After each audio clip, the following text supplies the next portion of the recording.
isolated incidences of inter-party skirmishes on the voting day, where alleged citizens and Coalition for Change CCC members aggressively confronted Forever Associates of Zimbabwe FAZ officials conducting exit poll surveys at polling stations in Bikita and Norton. The Pan-African Electoral Observer Mission notes that these surveys were being conducted beyond the 300-meter boundary from the polling station as per electoral regulations. The confrontations have been condemned as an interference in intra-party processes which are not in violation of the Electoral Act nor the Zimbabwe Electoral Commission's regulations and guidelines. There were also reported cases of political violence in Mount Darwin, Muzarabani, and Norton, where ZANU-PF officials were physically manhandled. Further, we also noted the reported death of one Tinashe Sungo, may he so rest in peace, in an alleged case of political violence. The Zimbabwe Republic Police has issued a statement that they are investigating the matter. B, the legal framework. The 2023 harmonized elections were held in accordance with the Constitution of the Republic of Zimbabwe and the Electoral Act, Chapter 2.13, and Electoral Regulations.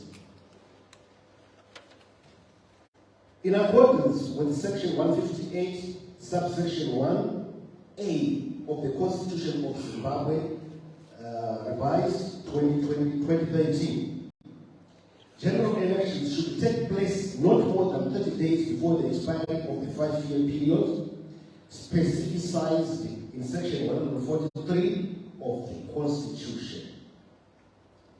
The Pan-Electoral Observer Mission notes that the 2023 harmonized elections were duly held in accordance with the laws of Zimbabwe.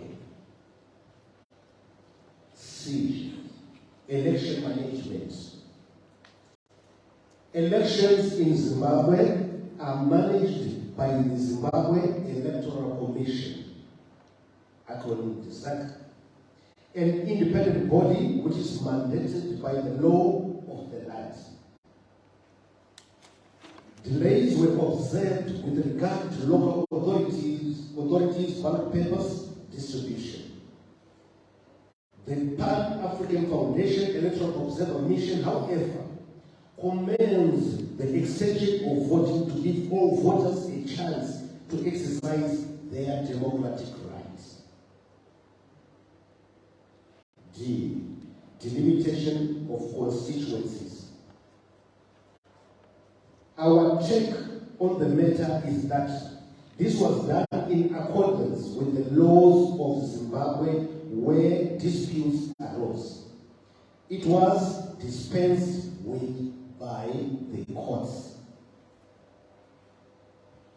E. The voters' roll. The Pan-African Foundation Election Observer Mission notes the concerns around the releasing of the voters' roll in a searchable and analyzable format. We also further note ZAC's position that the voters' roll is a security document. ZAC redirected all interested parties that they had an opportunity to inspect the voters' roll as provided by the Electoral Act, and therefore did not have to wait for the soft format. We commend transparency on the posting of the voters' roll at the polling stations by ZAC on the polling days. F. Freedom of assembly. the political parties were given space to campaign. The Zimbabwe Republic Police received notifications from political parties to hold political gatherings. However, it was noted that some applications to hold campaign gatherings made by the CCC, that is Citizens Coalition for Change, ZANU-PF, and other political parties may have not been approved due to logistical and operational challenges on the part of the Zimbabwe Republic Police, but not designed to prejudice any political party per se. In this regard, the Pan-Election Observer Mission therefore discounts the selective application narrative against the Zimbabwe Public Police. Both the main political parties, CCC and ZANU-PF, had their applications rejected in some instances. G. Freedom of expression. The Pan-African Observer Election Mission also notes concerns around the Patriot Act, which is an amendment to the Criminal Law Codification and Reform Act, Chapter 9.23, number 23 of 2004. The amendment criminalizes, open quote, the willful injury of the sovereignty and national interests of Zimbabwe, and any communication between two or more persons, whether happening in person or virtually or by combination of both, which involves or is facilitated or convened by a foreign government or any of its agents, proxies, or entities. Close quote. The Pan-African Foundation Election Observer Mission notes that the criminalization of such offenses is active in countries such as the United Kingdom, the United States of America with the Logan Act, and much of the Western world. H. Nomination of candidates and nomination fees. The Pan-African Foundation Election Observer Mission noted the rather high litigation around the 2023 harmonized elections. We also observed that all the cases were brought to conclusion before the election date. In this regard, we note the general sentiment that the fees were exclusionary and restrictive. I. Female candidates.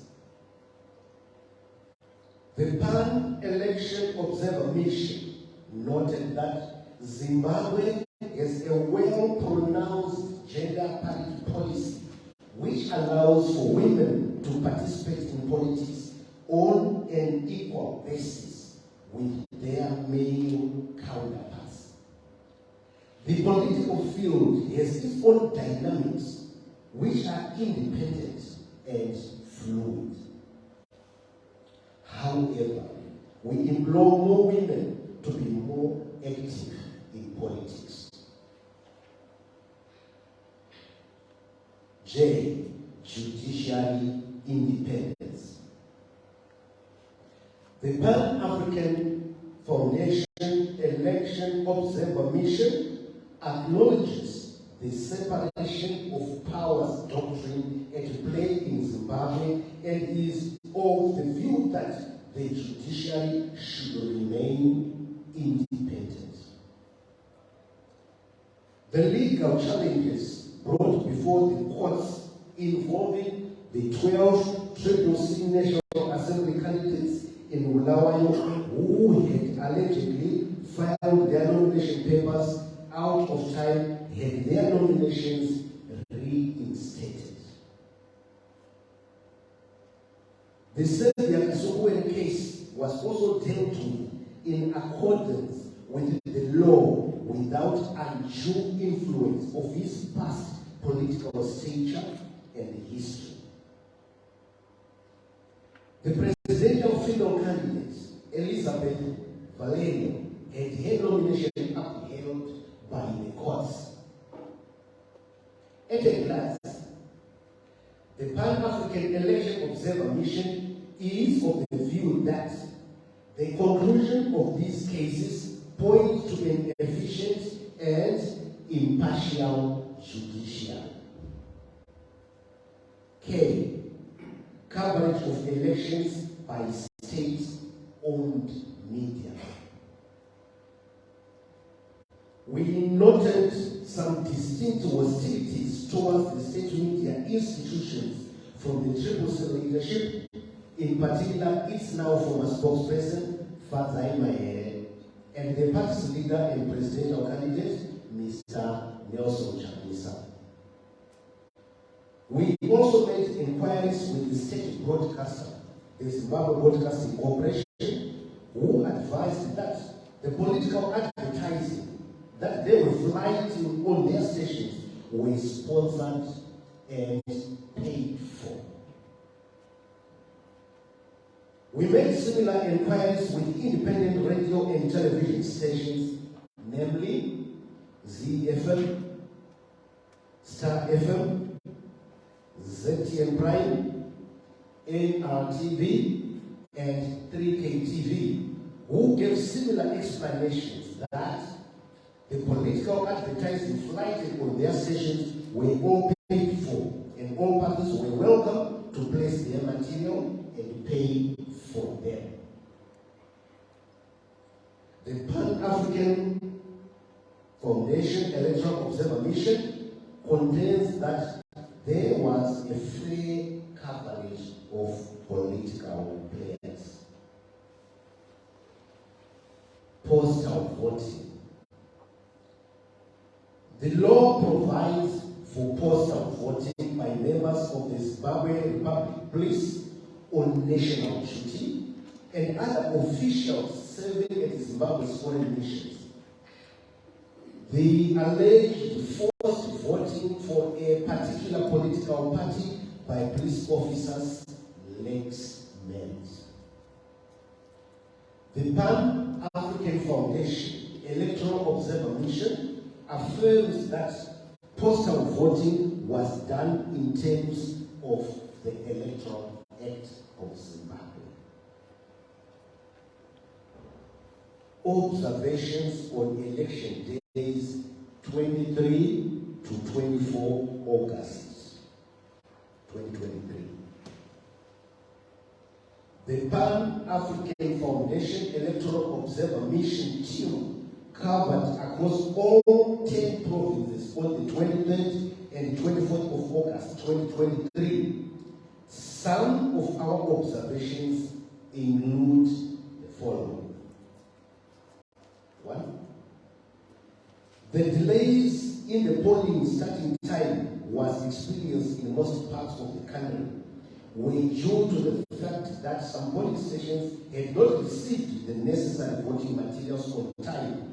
But we were satisfied that ZEC acknowledged, Zimbabwe Electoral Commission acknowledged this anomaly and extended the voting time to ensure that the 12-hour time voting period was achieved for all affected polling stations. We also noted that the environment and the mood on voting days was generally peaceful and orderly. Some voters did not appear on the voters' roll. That is number 3. Some voters did not appear on the voters' roll.